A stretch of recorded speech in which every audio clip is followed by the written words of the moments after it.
On tonight's edition of the CHGO Cubs Related podcast, Jed Hoyer and company take a big swing. They go fishing. We'll break down the Edward Cabrera trade, and we will talk about how the Cubs can finish off a solid offseason from here. All of that and more on tonight's edition of the CHGO Cubs Related podcast.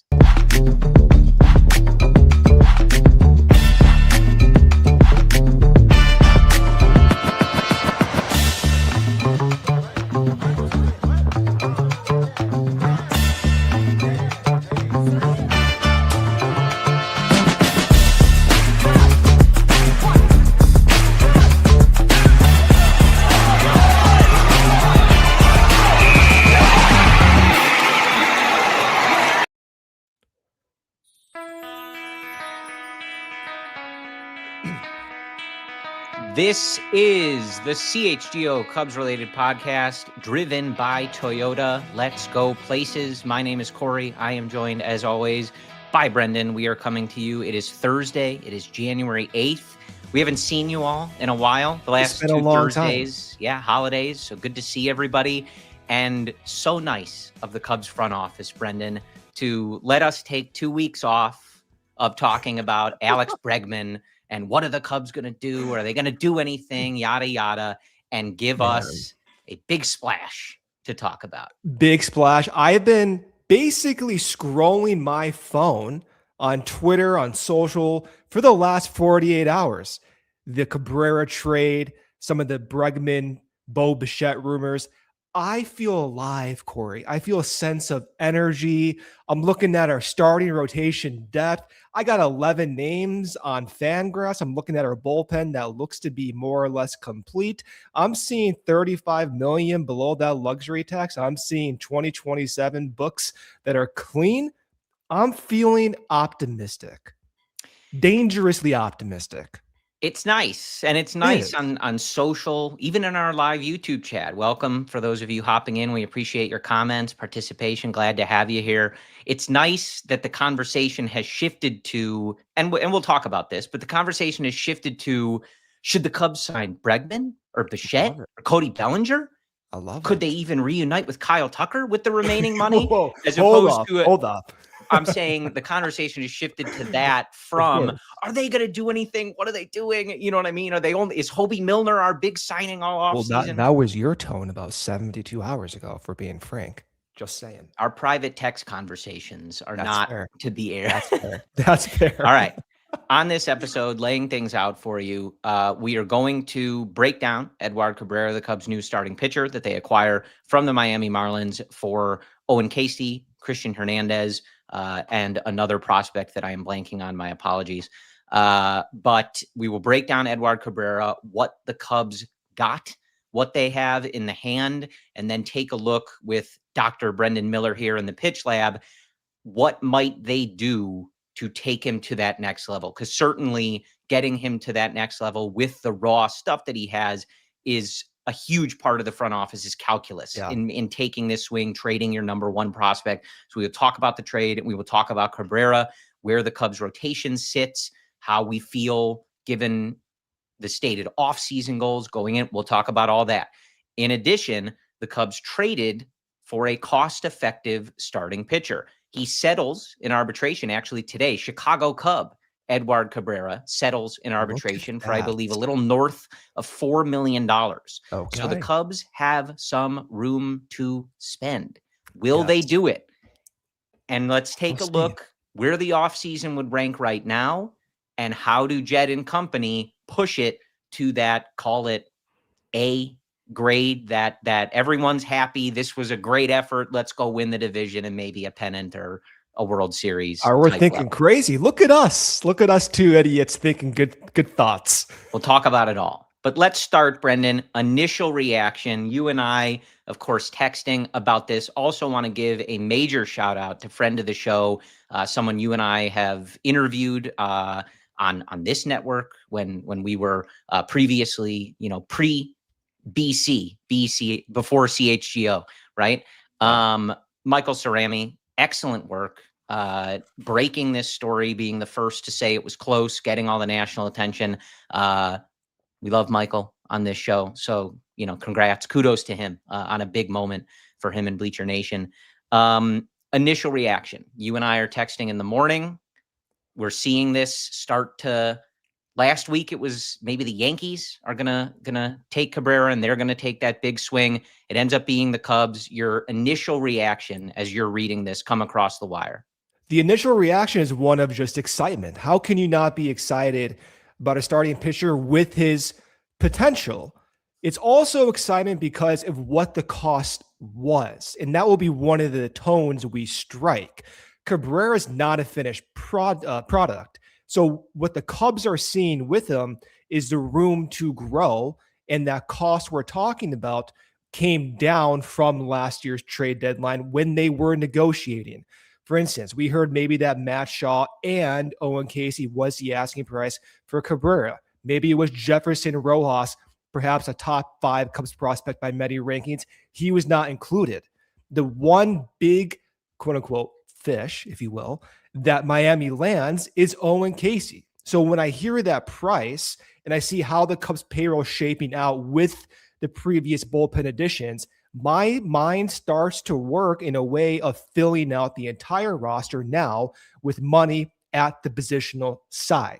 So the excitement wasn't Cabrera, the potential. The excitement is Cabrera, the cost and prospect capital, as well as what that might mean for spending to fill out the rest of the roster with a bat, including Bregman or Bo Bichette or Eugenio Suárez and so on.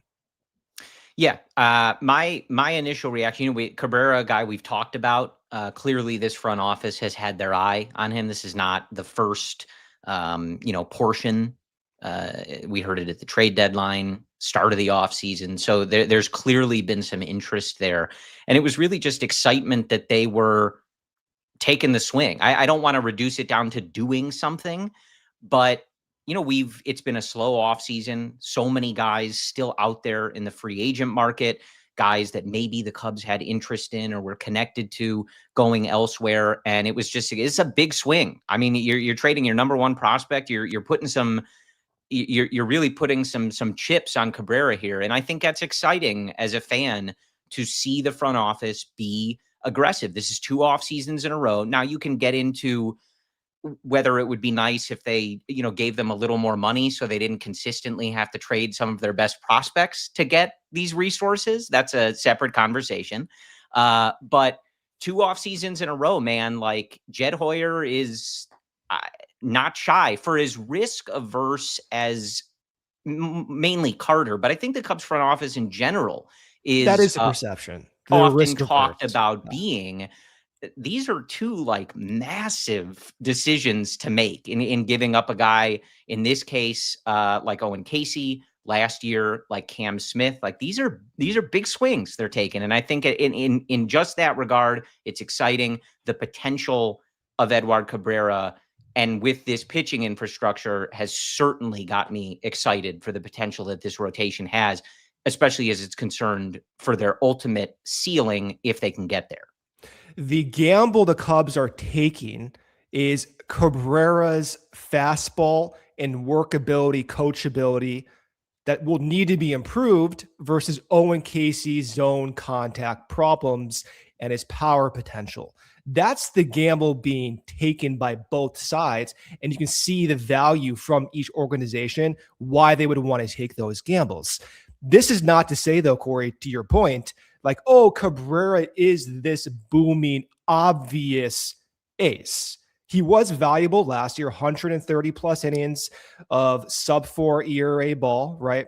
Does have a little bit of an injury history, had 2 elbow injuries last year, elbow inflammation at the trade deadline, did not go on the IL at that time. He did go on the IL for a separate elbow injury towards the back end of the season. They were on September, did come back, did finish the season off with 1 start.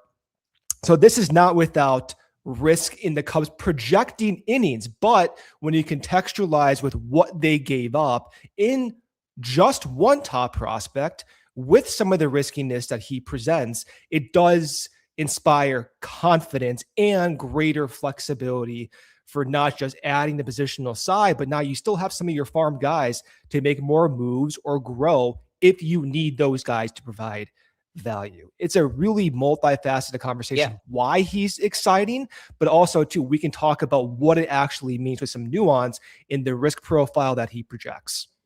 Yeah, and I like Randy Lewis in our YouTube chat says, let's be honest, it was you, Darvish, for Cabrera. It just took 5 years. Don't even get me started. Yeah. By the way, it was 6 years, not even 5 years. It was 6 years.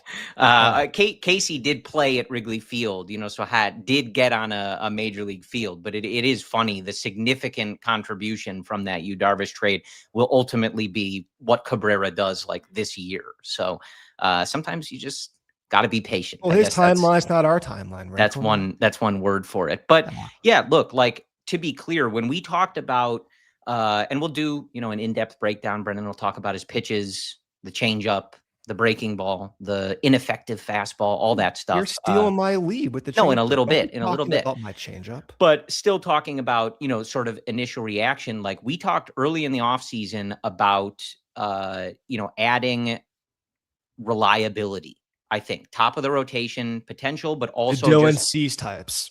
Yes, reliability, durability, and of course with pitchers, it's not easy to count on, but that was something, of course, famously big issue for the Cubs at the end of 2025. Guys running out of gas, guys dealing with injuries, and not feeling like you had that quality depth, to the point that we're having conversations of, is Colin Ray starting a do or die game in the playoffs? No disrespect to Colin Ray, who's great, and he'll be part of this conversation as well.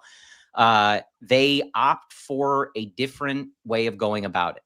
Shota accepts the qualifying offer. That certainly affects this, but they miss Anamai, who they were very connected to. Now, how much they were in on that, it's hard to know, but it did seem like they were quite interested there, made an offer, but he ultimately chooses I wouldn't Houston. Classify that as a miss. And what no. think? In that, I think they were interested and probably had an offer on the table, but he chooses another destination. Yeah, for a price tag that was 30% of what was projected 3 months ago, $60 million or so. But so looking through a lot of these options, when you look at a guy like Dylan Cease, has his own concerns, has his own, can he reach that big time ceiling we've seen before? Again, inconsistencies, but makes 30 starts, going to give you, 180 plus innings, that reliability that, given how last season ended, maybe you would have deferred to that. Front office, whether it was their initial plan to go for Cabrera or not, where we've landed, assuming they are done in the rotation, they have a lot of options. If they're not done, they'd have to ship some guys out. Come on over forever, Valdez. Yeah, but they have opted for that ceiling and going for younger cost, guys that they're going to have under contract, being the kind of bulk of their future of this rotation, and opting for that ceiling and trusting that their pitching infrastructure can take these guys to that next level. And ultimately you reach a point where later in the year, probably, Memorial Day or later, Justin Seal is out there doing his thing. Cade Horton's continuing a strong 2025 where he had an incredible second half. And you're unlocking Edward Cabrera to the point that the top 3 in your rotation is this just massive high ceiling group. That is the high ceiling. And and that's not even talking about, getting Matthew Boyd back to the point where he was one of the better pitchers in baseball for most of the 2025 season. And we'll get into the depth, but again, different paths. And this rotation is going to carry risk, but I think, Brendan, what they're banking on and leaning on is they're going to have the depth now to be prepared for that risk. When you go through all of the potential names, right? Matthew Boyd, Shota Imanaga, Edward Cabrera, Cade Horton, Jamison Tyone, Ben Brown, Javi Assad, potentially Jordan Wicks, Jackson Colin Wiggins. Ray, Justin Steele when he comes back. Like, and I could certainly be forgetting people, right? But those are all quality options, especially if you're looking at them as 5th guys in your rotation, or if somebody gets hurt. So they are going to have this depth, and they're going to opt for, hey, we have some guys that have some risks. Maybe they run out of gas. Maybe they have injury histories, but we can maneuver that. We don't need to push all of these guys because we have these options. We saw them do it with Cade Horton a little bit last year.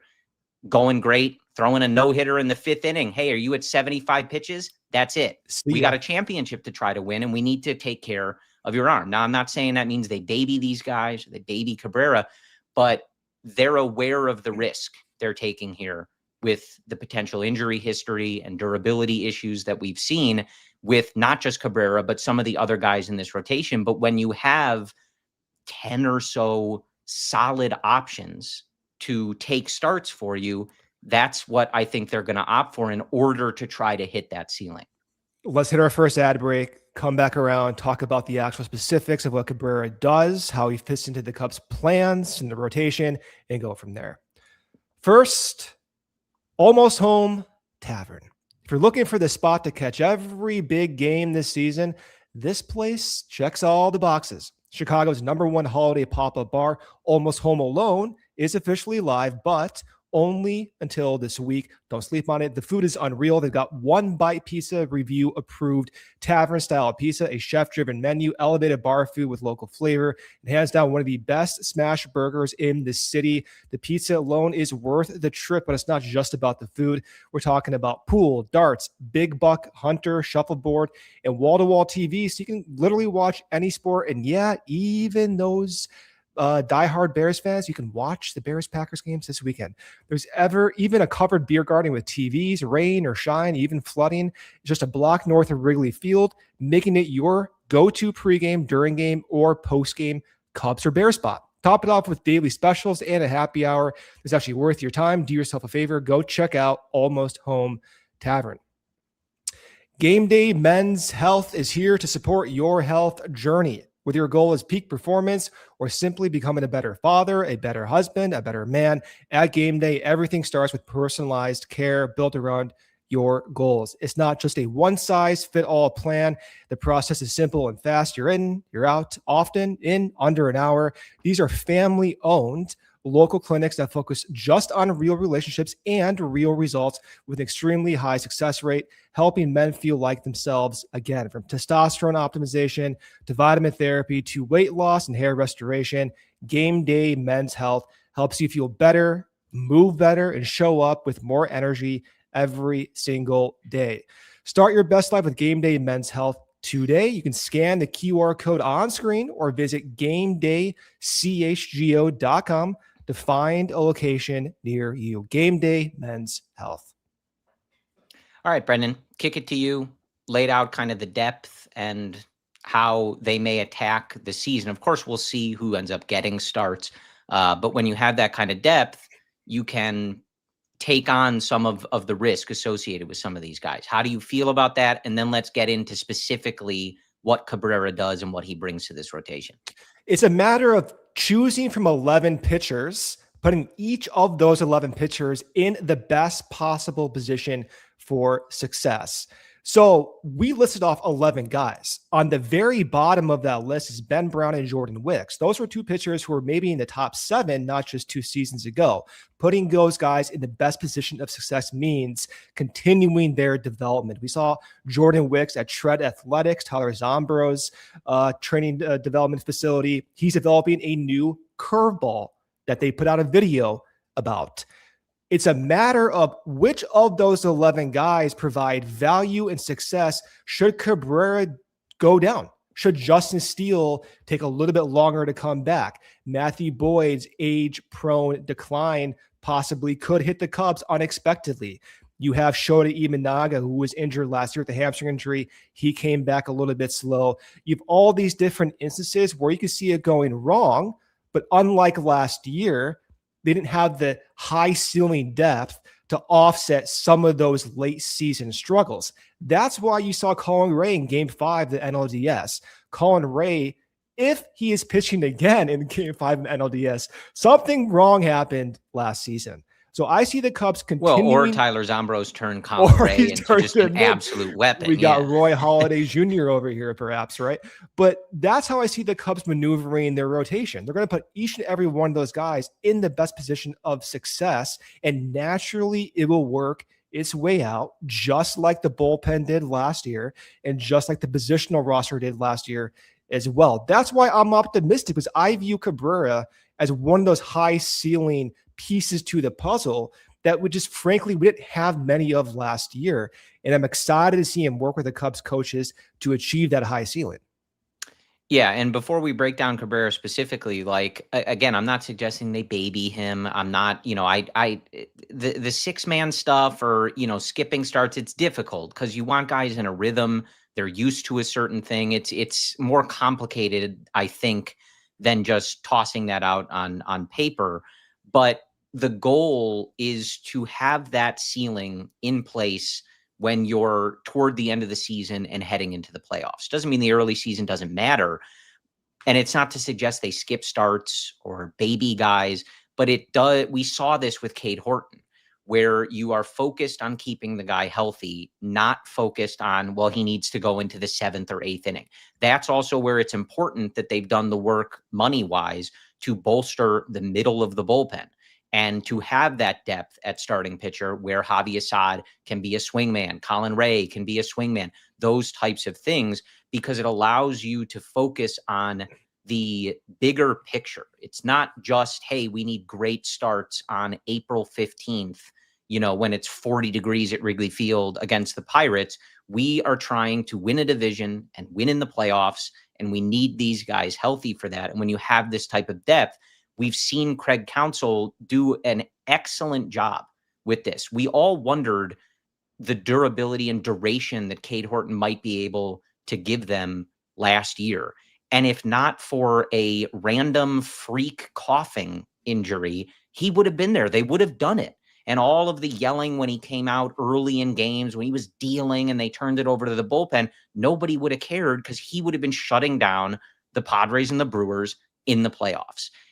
Just an example of when you have these guys, Justin Steele coming back, you don't have to rush him back because you're desperate for quality starting pitching. You can take your time. You can react to these guys if they're not feeling well, feeling off. It gives them a lot of flexibility, even if, Brendan, they don't have that like real reliable durability in the rotation that maybe we wanted them to get throughout the offseason. And when you have 11 options, you may not have to spend your future prospects to acquire someone at the trade deadline. Yeah. Correct. Right. Yeah. So that's again, the principal reason for optimism is the volume and the high ceiling with that volume. That's something that I'm not familiar with.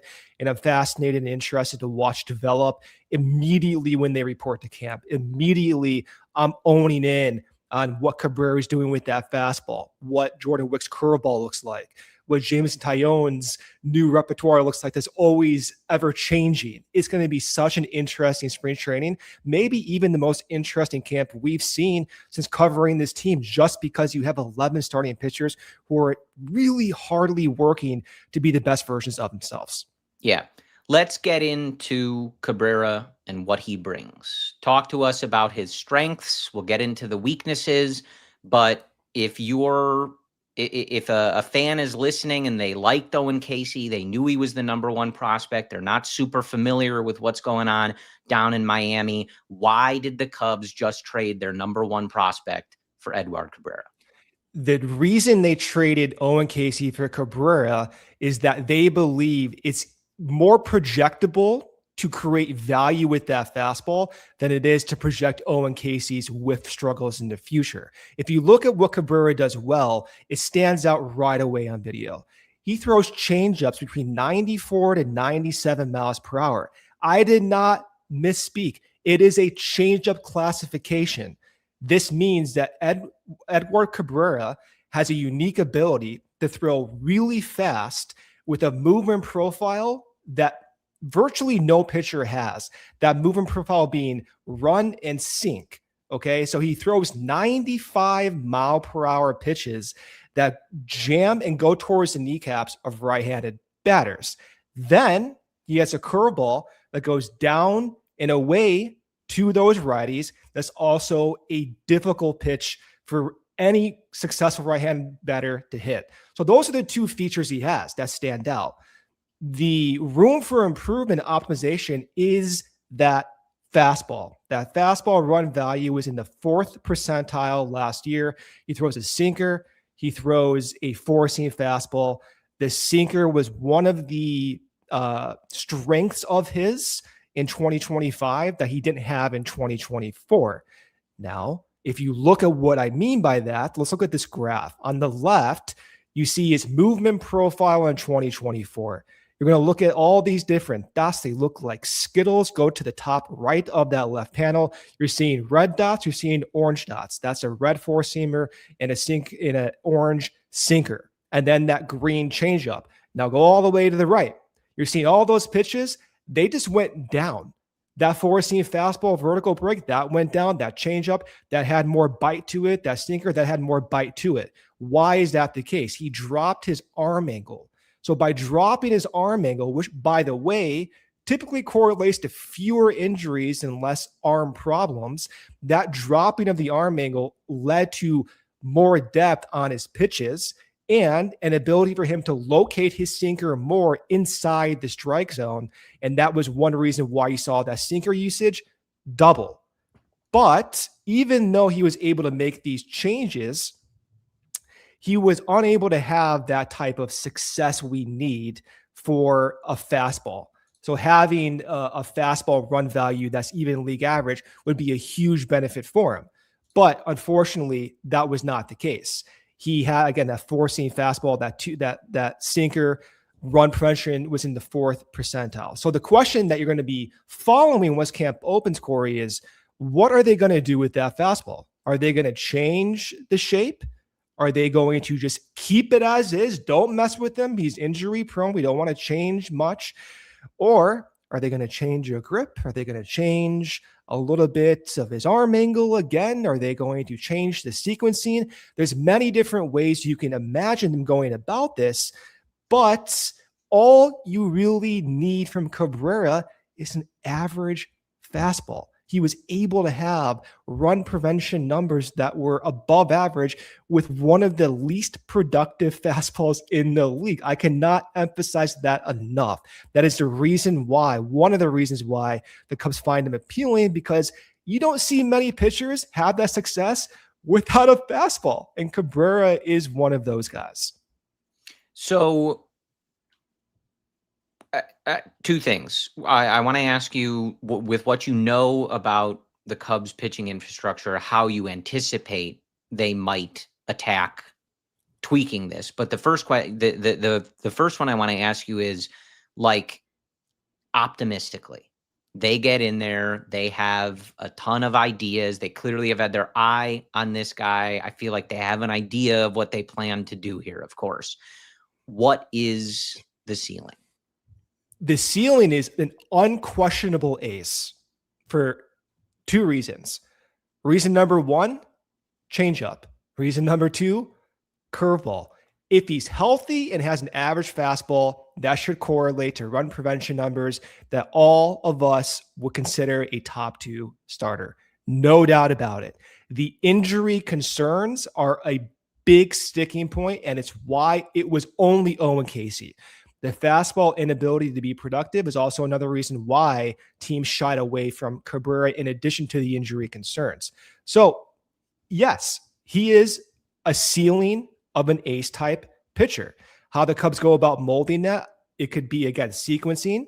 I don't think they're going to change much with his ability to move the ball out of his hand. The reason being because he has those injury concerns.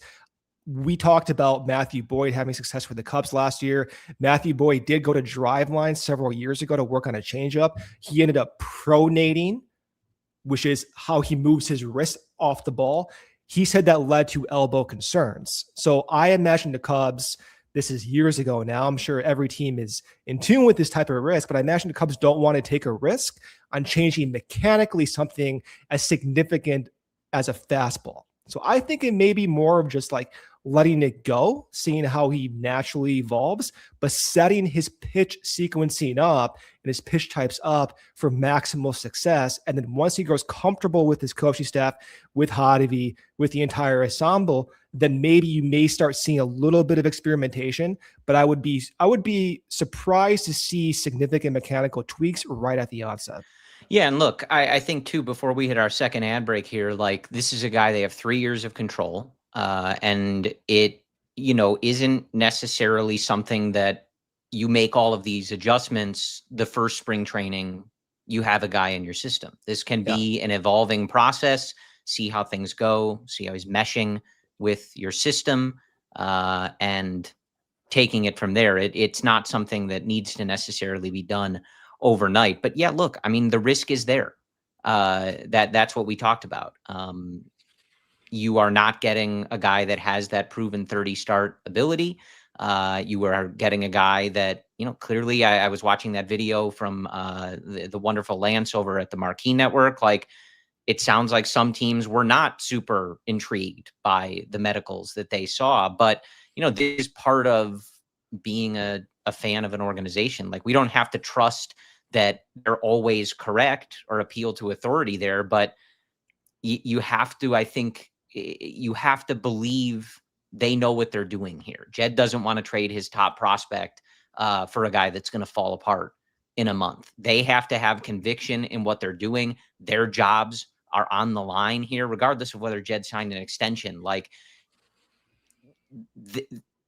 time will tell, right? But this is a big swing. We all know it's a big swing.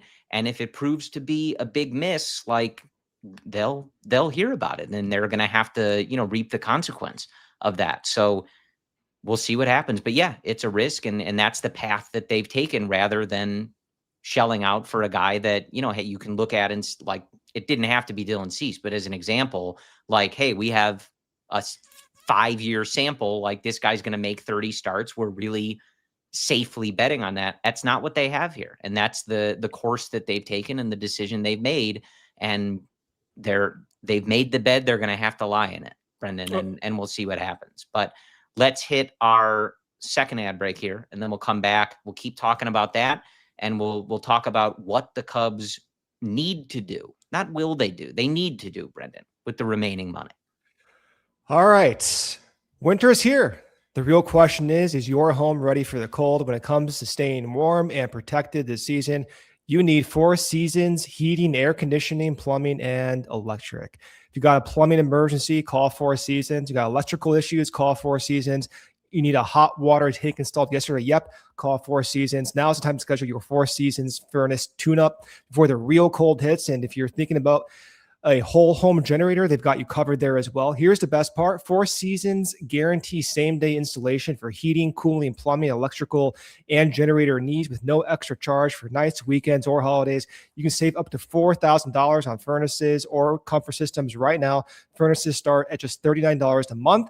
Four Seasons has been serving Chicago for over 50 years. Visit fourseasonsheatingcooling.com for special offers and money-saving coupons. That's fourseasonsheatingcooling.com.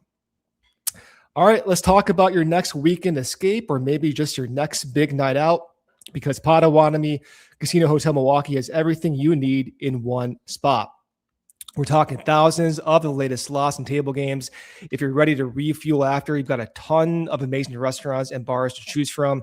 If you're feeling fancy, you just want to take a quick bite, they've got you covered. You don't even need to leave the property. You can stay in style at their luxury hotel. It's also just steps away from what many call the Midwest's best sports book. If you're heading to a ball game this summer, go see a Brewers Cubs game, go see Edward Cabrera, hopefully pitch a shutout. You can start your day right at Potawatomi. You can hit the sports book, then head out to that Cubs game. It's all right there, super convenient. Milwaukee's got a full summer lineup, concerts, festival, sports, you name it. Potawatomi is the perfect home base for all of it. Potawatomi Casino Hotel Milwaukee, your win is waiting. Go check it out. All right, Brendan, back with you here. I think part of how I'm looking at this is I would have a tough time rating the offseason so far because I like this deal a lot, but there's still a good bit of uncertainty despite the depth that we discussed in this rotation. They've re-added to the bullpen, but mostly in like a middle-ish relief sense. There's not too many of those guys that I would necessarily expect in high leverage roles. Now, of course, going into last year, I wouldn't have put my money on Brad Keller being that guy. So, trust their infrastructure, but it's not as though same thing. They've gone out and signed like surefire, like this guy's our closer. He's better than Daniel Palencia types. So it's certainly an incomplete offseason as we sit here right now. If they push up to that first tier of the luxury tax and they spend the money that they have left and bring in a bat that they've been connected to, I think it would be a very solid effort of an offseason. Depending on the bat, I can't give you a grade without it, but I do think like they're not there yet. So I do want to be clear. Like I'm pleased with this trade. I like it. I love the potential ceiling that this rotation has. I texted you, the minute it happened that I had a vision of Cade Horton, Justin Steele, Edward Cabrera starting the first 3 games of a playoff series. And I love it. I love this stuff. I love the potential, but right. Like, it's not done yet. It's not done. I have the same concerns about the offense that I had coming into the offseason. And I think if you're constantly in this mode of trading top prospects for areas of the team that you could also improve if you spent money and signed contracts that maybe you're not so comfortable with, et cetera, I don't think it's good enough as we sit here right now. But long runway. That's why we always say, like, got to wait till the team takes the field in March and the roster's final, because there's a lot of runway left here. And I hope that the Cubs aren't done. So it's a cold April day. Dansby Swanson's leading the infield out. He takes shortstop. Nico Horner takes second base. Michael Busch takes first base. Who's taking third base for you? Right now? Right now. Who's taking third base? It better be Alex Bregman. So do this for me. We have Eugenio Suárez. We have Bo Bichette. We have Alex Bregman. I want you to rank. I know you have Bregman number 1, but I want you to try your best to express the difference for your satisfaction between Bregman and Bo Bichette, Bregman and Suárez, and Bichette and Suárez. Are we only doing like infielders? We're not talking about like Cody Bellinger? We can put in Cody Bellinger. His name's getting thrown out there, Michael. We're talking about Cody Bellinger again. Sure, we can put Cody Bellinger in there as well. Okay. Maybe they're just doing a favor for an old friend to get the Yankees to pay him more. Yeah, a little wink, wink. It also depends. Like, I don't know. Like, I was reading, the rumor today that Bo Bichette wants $300 million. Like, that also. Well, so does Cody Bellinger. Not that I'm pinching for Tom, but I'm like, I don't know about that. If you've listened to us for 2 off seasons, I love the idea of Alex Bregman. I think he's an excellent fit for this team. But he's a cheater. I don't care. I've said this before. Like, come over here. You guys want to cheat? You win a championship? I don't care. Do whatever you want. I love the idea. I think he's a great fit for this team. A guy that is, not as high average of a hitter as Nico, but a really quality slash line kind of guy, not a, 210 hitter either. Gets on base, provides a little bit of power. I think he would wear out that left center gap at Wrigley Field. And he is, as you've described it before, a baseball rat. Him and Dansby Swanson, not only playing defense on the left side of the infield, but leading in that clubhouse. You are really adding to a group that, like, they are going to die to try to win a championship for the Chicago Cubs. Now, I like the idea of Bo. You maybe are shifting on the defensive value, if that's the range you go, and then shifting to Suárez. I like the idea of the thump. I think adding some significant slug to this lineup would certainly be great. That's the thing. Like, Bregman is a really quality hitter, a well-rounded hitter, but you wouldn't necessarily, unless Seiya and Michael Busch really push that home run total level, or I guess Pete, pulls off 30 again, but maybe doesn't do it in such a, front-loaded kind of way. You wouldn't necessarily have a lineup that was full of that, like, real, just raw slug, but I think it'd be a really well-rounded lineup. With Suárez, though, I think maybe the hope would be it doesn't cost as much, and then you can, I don't know, maybe find a high leverage reliever or keep, supplementing your bench, whatever it might be. So my preference is Bregman. It's not necessarily perfect, and I think there would still be, I think Thump would kind of be the main thing in that lineup. It wouldn't be perfect, but I think with that rotation and the potential and the well-roundedness of a few of those hitters in that lineup, I would call that a really good effort from the front office to respond to losing the division to Milwaukee, getting knocked out by Milwaukee. I think that would be a very quality offseason. I think any of those paths would represent a pretty solid effort. Again, for Jed, right, Brendan? Like, I'm trying to evaluate Jed with the knowledge that he has a limit on what he can spend. So that's how always a discussion. It's well, always but underneath. yeah, and I'm saying, like, grading the front office in how they spend the money is different than grading the organization and what money they have and how they're using it and how they're using the resources. That's always going to be part of the discussion for a lot of fans that they're never going to be able to accept, justifiably so, with the money. Totally understand that. When we started the offseason and Dylan C signed with Toronto right away, my thinking was, oh my God, we need pitching. I want Framber Valdez. That's my guy. I would have picked him over Bregman 3 months ago. I was worried about the starting pitching depth. Then I'm watching what the offseason's unfolding like. I'm seeing, okay, the bullpen's being filled by 5 guys. They spent over $20 million ashore with the bullpen. They brought back Shota Imanaga on a 1-year deal. They brought back Colin Ray. Okay, the starting pitching depth's going to be a little bit better.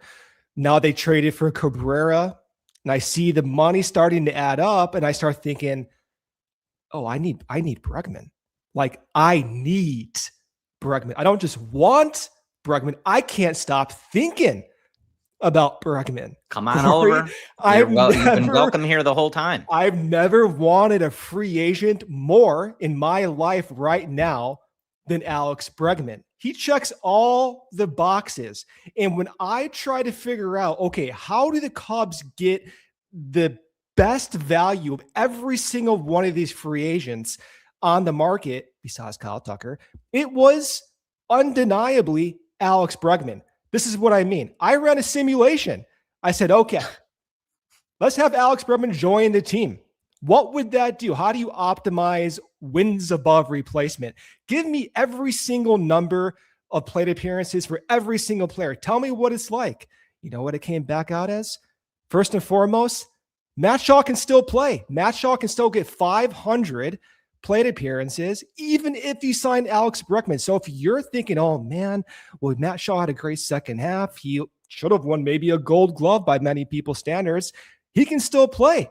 He's now perhaps DHing some games. Maybe Bregman's DHing, maybe Nico spells. This is a way to increase your depth. Shortstop being backed up by Nico, Bregman backing up Nico, Shaw backing up everyone. You don't take away at bats from virtually any one of the stable hitters on this team when you add Bregman.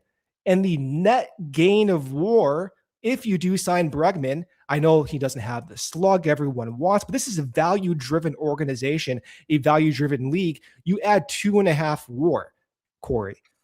So that puts your team, it shifts your odds to playoff probability significantly. And then from a fan's perspective, my perspective, that type of personality that he brings, I gravitate towards the most. Think about John Lester. John Lester, you think about him all the time. It was his birthday yesterday. Happy birthday, John Lester. One of the reasons you like him, as well as so many other fans, is the attitude, the unquestionable desire to win at all costs. Alex Bregman has that. Nico Horner has that. Dansby Swanson has that. Jamison Tyone, PCA. This would be such an intense roster that if they do have success, that yields value 10 years from now, 20 years from now.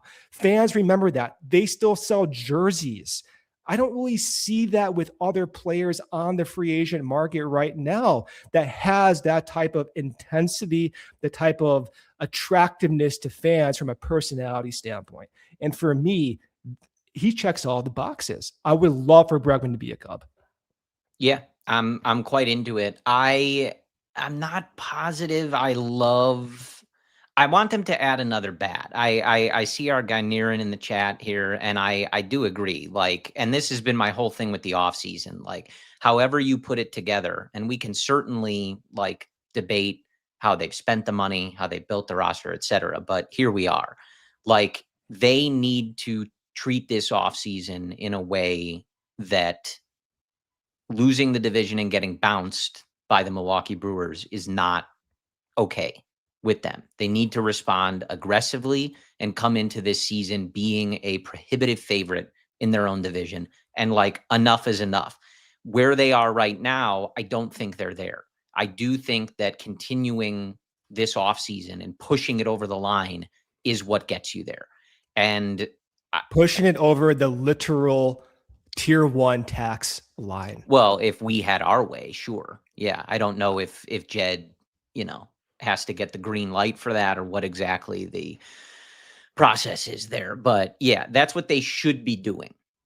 That's what they should be doing in order to take this to that level, is whatever Jed feels like he needs to bring that bat in, if that's the area that he wants to continue adding in, they need to greenlight him to do that. This is the year to do that. We've talked about that, Brendan, with so much money coming off the books, with so many contributions from young, cost-controlled guys, with Cabrera fitting right into that. Now, Cabrera, PCA, Michael Busch, Justin Steele, like these guys, potentially the contribution from someone like Moises Ballesteros, Cade Horton. Like, you have these like potential high-level contributors. Some have proven they can do it. Like at such low cost, this is the time to say, hey, you know what? We're pushing past the tax. We are going to go for it. And we're going to take this floor, which right now is a solid team. If they broke camp right now, I think this is a solid team. I think they compete for the division. They compete for a playoff spot, but they are like so close to me, maybe a few moves, a couple moves from that line of like, okay, like this is a extremely legitimate group, and like barring catastrophe, they should be winning this division and a threat in the playoffs. They're like right there. And that's not to say it can't happen with the group currently is constructed, but we always talk about like mitigating that risk, adding more certainty and reliability. I feel like they're right there, Brendan, and I would love to see this organization from the top act like it. So the question is, can they afford Bregman? Right? Niren, our good friend Niren, said they don't have the money to do it. So why even talk about it? Well, they do, but they may not. Tom does. Jed might not. Yeah. So the argument that I've had myself is they can afford Bregman underneath their own constraints because, number one, in 2024, they did go over the tax and they did accept marginal penalties, just a couple million over that first tier of the tax. They have done that before. Number two, ownership has said they can be around the tax. They didn't say going, always saying under the tax. Number three, there's going to be a new CBA next year. So this whole tax penalty structure will be negotiated. It's unclear what it looks like in subsequent years, what the escalating penalties would be. And then keep going forward with this discussion. If they do sign Bregman, right now, according to different payroll projections, they're 30 to 35 million, maybe closer to 35 million below that first tier, maybe even a little bit more. If that's the case, if you sign Bregman, let's say for a 28 million AAV contract, you're still maybe around 5 to 8 million below that first tier. Now, let's say you do sign him and you hit that first tier already. Then you do leave yourself susceptible to limited moves at the deadline, but it's still something that the front office would be willing to accept as a risk. And then finally, the most important thing is if they accept a little bit more of a penalty this year, they have clean books next season. We're talking their committed payroll for 27 is under $40 million, Corey. Under 40 million. Everyone's coming off the books. How are they going to fill those holes? You fill those holes with projectable value. That's why you may now go out and get Slug, and it says spend that money on Bregman. So to Neera's point, they're not going to do it. They could do it. There's a path forward to do it. It's realistic that yes, even this ownership group and this front office would do it. They got approval to do it last season. They went over 2 years ago. To say that it can't be done is simply inaccurate. It's possible. And then finally, absolutely every fan should be pushing for this. I think the fans are. Yeah. I mean, we'll see what the organization does. It's possible 2027. I'm enjoying the story from our guy Daniel in the chat here. Said he tried out during the strike. You might be on the team in 2027, Daniel. They might need the payroll. So maybe I'll be on the team. You know, what I want to ask you, like, we'll see what they do. I will stand on business that, again, like, it's not to suggest this isn't a good roster as it stands, but I think it certainly can be better. And they're right there to me on like really being at that point where you feel really confident in the group and their ability to do some real damage in this season. Not that it can't happen as constructed, but we've talked about stuff that can go right, stuff that can go wrong. There's a lot of variability in certain parts of this roster right now. How do you feel about, we saw our guy Michael talking about Cody Bellinger. We see that popping up. How would you feel about that one? I got to be honest with you. Like, it doesn't move the needle as much for me. I'd take it. Another bat. Like, he, I enjoyed his time here, but it isn't immediately the thing that jumps out at me as the move that I would like to see them make.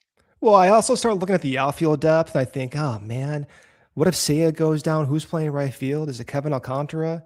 Can Tyler Smith play the corners appropriately? What if Kevin Alcantara has to play center field? What if Alcantara can't hit right-handed pitching at the big league level? So there is a void in the outfield that Bellinger would just simply fill, and you don't have to worry about that. And you slot in Shaw at third base like you did last season. That would be the argument for it. Another great defender. Basically at every single outfield position. Now, the bat does not project to age as well as Bregman. That's why long-term, you would want to fill that long-term value with someone who does age projection better. I'm fine with Bellinger, but like you, it doesn't do it for me. Like, I want, again, just to be crystal clear, this is an entertainment industry, okay? I want compelling storylines. I want a fun roster. And most importantly, I want to win now, next year, and the year after that. And I want to come back on the show 10 years from now and say, remember the 2026 Cubs? People forgot that, right? That's what I want to do. And to me, the guy who fills all those imaginary check boxes is Alex Bregman. And Cody Bellinger, you look at the future, like, I don't know if he can fit that mold in the future. Like, we had Bellinger. He did go down at times. I kind of know what that feels like. I want something novel. I want something intense. And I want Alex Bregman on my baseball team, Corey. Yeah, I have. Yeah. Welcome to it. Yeah, I've been thinking about it for a while. We'll see. Yeah, and look, now it is going to be a test. It feels like they need that last something to fill out this roster on the offensive side. But it is going to test a lot of what has been discussed in our YouTube chat tonight, and for several off seasons. Reading the offers that some of these guys are projected for, it may push them to a spot that we really have not seen them get to. Is this possible? These names that we're listing, if we are waiting for the deal to come to us, as we've seen in some of these off seasons past, will it? Like, I sort of initially scoff at the Bichette $300 million ask, but maybe somebody's willing to do it. Toronto, we're hearing a little more smoke with them and Kyle Tucker. Like, they seem intent on getting over the line of winning the World Series and not losing in extra innings by half a step. So maybe that offer is big. The Yankees haven't done a lot of anything, and maybe Cody Bellinger is the guy that they need to bring back. this may be a situation where, like, if you want to add to this offense and have one of these guys that's available out there, you might have to get a little uncomfortable. Now, if one of these guys is willing to take a classic Cubs short-term, maybe higher AAV deal, throw an opt-out in there, I don't know, whatever they want, great. That'd be great. I'm sure that's what the front office is sitting around waiting for. But it would be nice to see a little conviction, like, hey, we've traded two of our better prospects these last couple off seasons to fill some of these holes and needs of the team. The slugger in Kyle Tucker last year, the potential, high ceiling, top of the rotation, young arm in Cabrera. This time, you're running out of prospects. The system isn't very good anymore. Like, you may have to get uncomfortable and throw out a contract and throw out some money that is not necessarily your normal practice if you want to take this team and roster to the next level. And I think, again, this is the group to do it. We've talked about it before. This isn't the 2022 Cubs where there's no chance they're winning 90 games. It's a good roster. Make it great. Push it to that next level. I mean, it feels good to be even in this discussion, right? Like, even last year with getting Kyle Tucker, when the projections came out that they were going to win 90 games by Pagoda, we're all like, what the hell is going on? We never even thought that was possible, even with Kyle Tucker being acquired. Fangraphs had them at projected 84 wins. There was a lot of like uncertainty. Here, if you get Bregman, you see the depth, you see like 90 wins, you're not really blinking. It feels like a deep roster, and it's likely the case once the projections do come out. So it's exciting to be in this position. You got so many different compelling storylines from the positional side. Pete Crow Armstrong's third year, Bush's booming year where maybe he plays against lefties more. Moises Ballesteros may get more at bats against major league pitchers as a DH. You may see Seiya Suzuki play more right field innings. You have Ian Happ on his last year on contract, who's one of the longest term Cubs in recent memory. It's a lot of storylines. I think you just keep layering that on with Alex Bregman at third base. You got Matt Shaw's development. You got Nico Horner's contract year. It would be fun. And you can do all of this while contending for a World Series and setting yourself up for a future that is sustainable.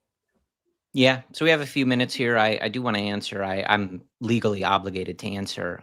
PD Pabs in the YouTube chat says, Corey, who is Eddie Vedder's favorite Cub? I think I'm honor bound to answer that.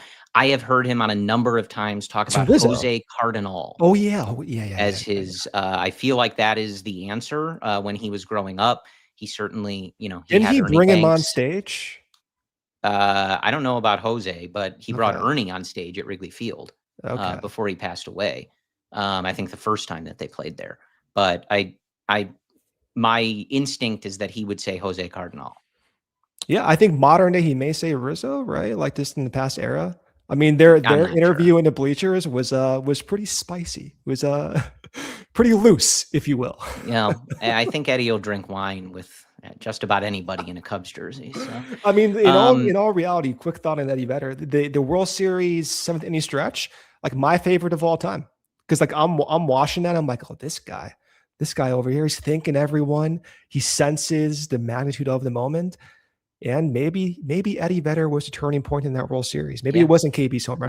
Like our guy Daniel, this was not during a strike, but Eddie Vedder was always at the Cubs like fantasy camp all the time in like full uniform and stuff like that. So yeah, he lives the gimmick, brother.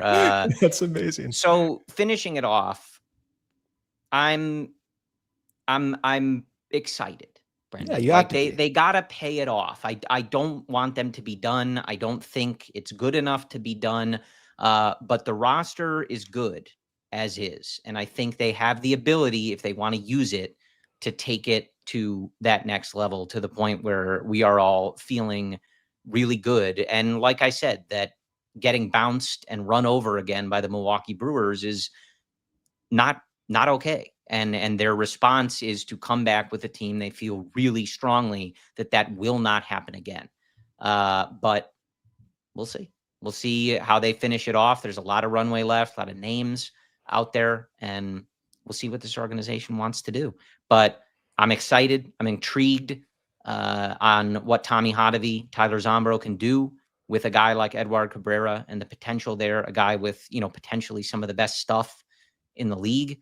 And let's see how they can cook in that lab and what this rotation looks like as we go through the year. So Brendan and I will be back with you next week. Hopefully we have some more moves to talk about, more parts of this roster that are rounded out as we get closer to spring training. Somehow, some way, Brendan, just a matter of weeks away at this point, from people reporting. And Mesa, I bet if he had signed, Alex Bregman would already be there, though, in the case. Maybe so, he already is. We'll see. We'll manifest. Keep it tuned to Luke, Joey throughout the week. We appreciate your support. And as always, go Cubs. We all silly like the